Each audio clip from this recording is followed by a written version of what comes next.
अच्छा स्वामी जी, जो अगला सवाल है मेरा वो बड़ा गंभीर सा है, लेकिन अक्सर मजाक बन जाने की वजह से, अक्सर शर्म की वजह से लोग इस बात को कभी डिस्कस नहीं कर पाते।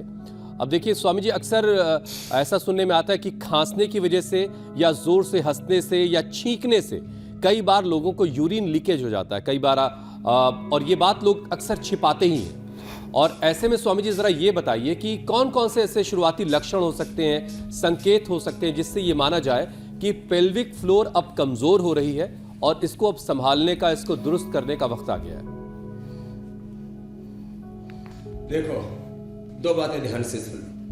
कमजोरी ही बीमारी है।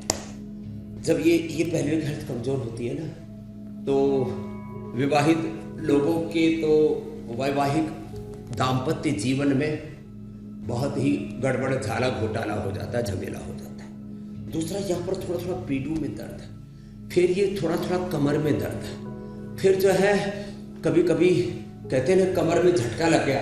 हम तो 10-10 फीट की, 15-15 फीट की छलांग लगाते हैं, लॉन्ग जंप, फिर 5-5 फीट की हाई जंप करते हैं, हमको तो कोई झमेला नहीं होता। तो ये जो जरा सा झटका लगने पर लोग इतने कमजोर हो गए हैं, छुई मुई की मिट्टी के माधो।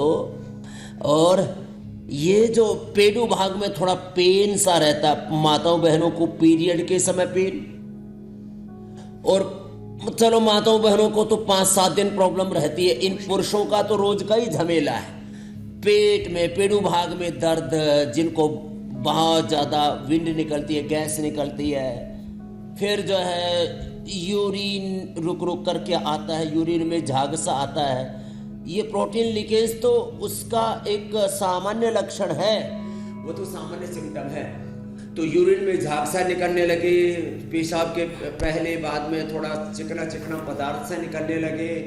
पुरुषों को जिनको नाइट फॉल आदि की प्रॉब्लम हो, महिलाओं को जिनको वाइट डिस्चार्ज हो, और ब्लीडिंग और तमाम तरह के मेंथली के समय, पीरियड के समय दर्द हो, पेट पेड़ू भाग में दर्द हो, लंबे समय तक कॉन्स्टिपेशन, लंबे समय तक कोलाइटिस, और ये पायस फिशर फिस्टूला, ये सारे के सारे जो उपद्रव हैं मेरे भाई, ये हैं पेल्विक हेल्थ के गड्ढ होने के।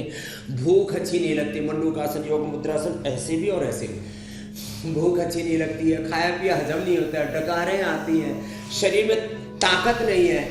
बोले खाया पिया तो शरीर में लगा नहीं, और फिर कुछ ज्यादा ही लग गया पानी भी घी की तरह लग गया, और फिर थुल महाराज हो गए, चारों तरफ पूरा ब्रह्मांड इकट्ठा कर लिया, पेट को इंडिया गेट बना लिया, कमर को कमरा बना लिया, कुल्लों को पीढ़ा बना लिया, कुर्सी जैसी बना ली। ये जो पूरे आकार प्रकार हमारे गड़बड़ाते हैं, ये इस बात का प्रतीक है कि your pelvic health is not well, so you do the basic yogic practices. And अब देखो, एक मूल बंद उद्यान बंद भी आज बताएंगे, बड़ा जबरदस्त है। चलो पहले उसको बता देता हूं। ये एक तो ये मूल बंद लगाया ऐसे, अब जैसे मैंने नाभि के नीचे वाले भाग को खींच के रखा हुआ है, मैं बात भी कर रहा हूं तो देखो ये भाग खींचा हुआ है। और मूल बंद यदि पूरा लगाते हैं और उसके साथ उद्यान बंद भी, तो देखो ऐसे हो जाता है ये। तो ये मूल बंद लगाने से, ऐसे इसको कभी भी लगाया जा सकता है, खास बात है। फिर ये पॉइंट दबाने से, पुरुष हाथों में कड़ा पहनते हैं, खास करके सिख परंपरा में तो बहुत पहना जाता है, हमारे साधु संत भी पहनते हैं। माताएं बहनें मोटी मोटी चूड़ियां और चूड़े पहनती थी, ये लाख की चूड़े पहनती थी, चूड़ियां तो बहुत बाद में आई हैं। तो हाथों में पैरों में कड़े पहनने की परंपरा, ये पॉइंट यहाँ से दबाना, हाथ में एक अलावा पहनने की प्रक्रिया, अथवा जो है अपने कुछ ना कुछ एक्सरसाइज भी करते हैं। तो यहाँ इसको वो ठीक है, वो जॉइंट को सपोर्ट देने के लिए भी रखते हैं, लेकिन ये भाग इसके लिए बहुत जरूरी है। ये हाथों में पैरों में कपालभाति, मूल बंद बहुत जरूरी है। ये पेल्विक हेल्थ ठीक रहेगी ना, नींव ठीक है तो चाहे 100 मंजिला 200 मंजिला मकान बना लो, कोई दिक्कत नहीं होगी। नींव गड़बड़ है, बिल्कुल स्वामी जी, नींव अच्छी है, मजबूत है, तो जीवन रूपी भवन